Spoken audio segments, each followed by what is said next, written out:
जहां तक English school खोलने का प्रश्न है, मैं पहले उसके औचित्य पर उनसे सवाल करूंगा। इंग्लिश स्कूल को खोलना या पूर्व में चल रही हिंदी मीडियम स्कूलों को इंग्लिश में कन्वर्ट करना में दो फर्क है। उन्होंने आनन फानन में हमारे हिंदी मीडियम की जो स्कूलें चल रही थी, जो बच्चे प्राइमरी सेक्शन में 1 से 5 तक हिंदी पढ़े हुए थे, उनको सीधे इंग्लिश स्कूल का तगमा टांग दिया, बोर्ड लगा दिया। लेकिन उसके संबंधित जो व्यवस्थाएं होनी चाहिए थी, टीचर्स लगाओ, बच्चों को प्राइमरी स्थिति से इंग्लिश के लिए तैयार करो, उनकी ग्रामर तैयार करो, इंग्लिश मीडियम के लिए उसकी अभिभावक की सहमति लो, ऐसा कुछ भी नहीं किया। और जब जब भी इंग्लिश मीडियम खोले तो अनेक विवाद हुए। साथ ही साथ इंग्लिश मीडियम को कोई टीचर्स की भर्ती नहीं की। ऐसी स्थिति में मात्र इंग्लिश स्कूल का नाम देना इंग्लिश स्कूल खोलने में नहीं आता है। हमारी सरकार ने महसूस किया कि ऐसी अनेक स्कूल हैं जिसमें कोई एडमिशन नहीं हुआ है। सारे पेरेंट्स हमसे रोज मिलते हैं कि हमारा बच्चा प्राइमरी तक हिंदी पढ़ा हुआ, हमारे हिंदी मीडियम के बच्चे स्कूलों में चाहिए, हमको इंग्लिश मीडियम नहीं चाहिए। ऐसी स्थिति में सरकार के समक्ष समीक्षा करने के अलावा और कोई विकल्प नहीं था।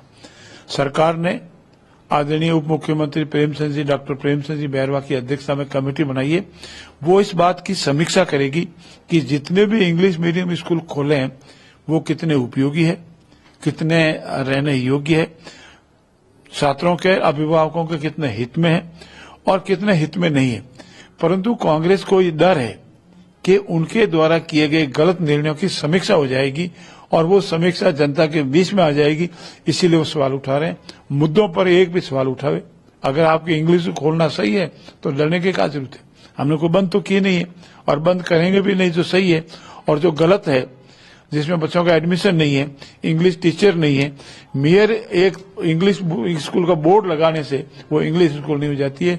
हम इसकी समीक्षा करेंगे जनहित में, बच्चों के हित में, आम जन के हित में। इसके समीक्षा के उपरांत निर्णय लेंगे।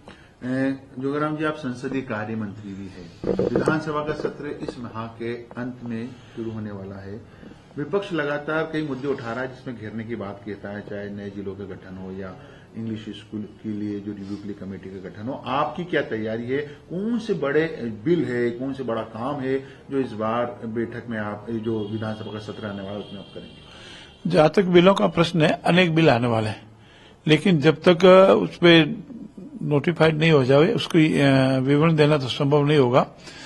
इस माह के अंत में विधानसभा का तृतीय अधिवेशन होगा।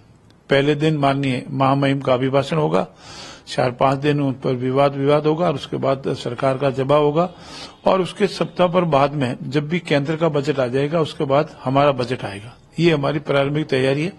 इस संबंध में माननीय मुख्यमंत्री से भी वार्ता हुई है हमारी और माननीय स्पीकर साहब से भी वार्ता हुई है।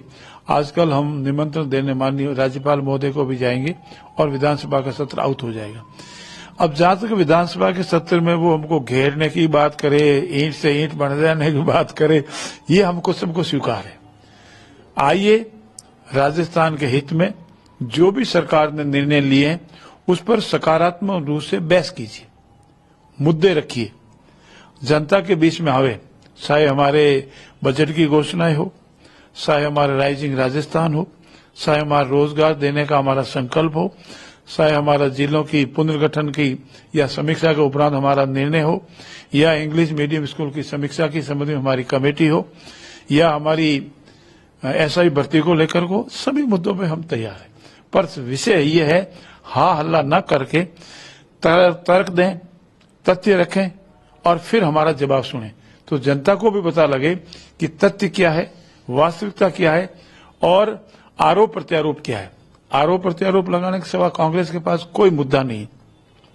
मैं कांग्रेस से जानना चाहता हूं, आदरणीय अशोक गहलोत जी ने विधानसभा में अपनी पटल पर बजट स्पीच में कहा था कि सरकार की लोकप्रियता की समीक्षा वोटों के आधार पर होती है। कौन से में कितने वोट आए, ये उनकी रिकॉर्ड में है, विधानसभा के रिकॉर्ड पे है।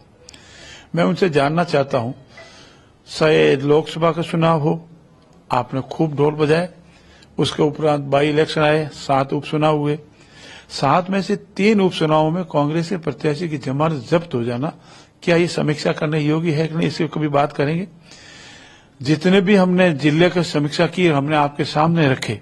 मैं आज पुनः दोहरा रहा हूं, चाहे हमारा दूदू जिला हो, तो दूदू जिला निवासियों ने सीएम हाउस में आकर के धन्यवाद दिया कि साहब हमारी घर वापसी हो गई, हमारे साथ बहुत अन्याय होता।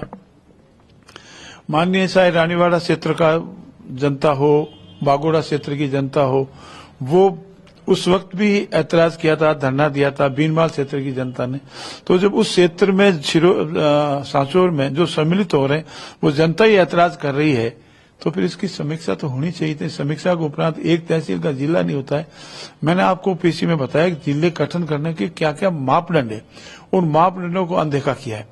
मैं पुनः मेरे विपक्ष के साथियों से अनुरोध करता हूं, आइए हम सब मिलकर के राजस्थान के विकास में अपना अपना योगदान दें। आपके जो तर्क हैं वो रखें, हाँ होला नहीं करें, सदन की मर्यादा को कायम रखें।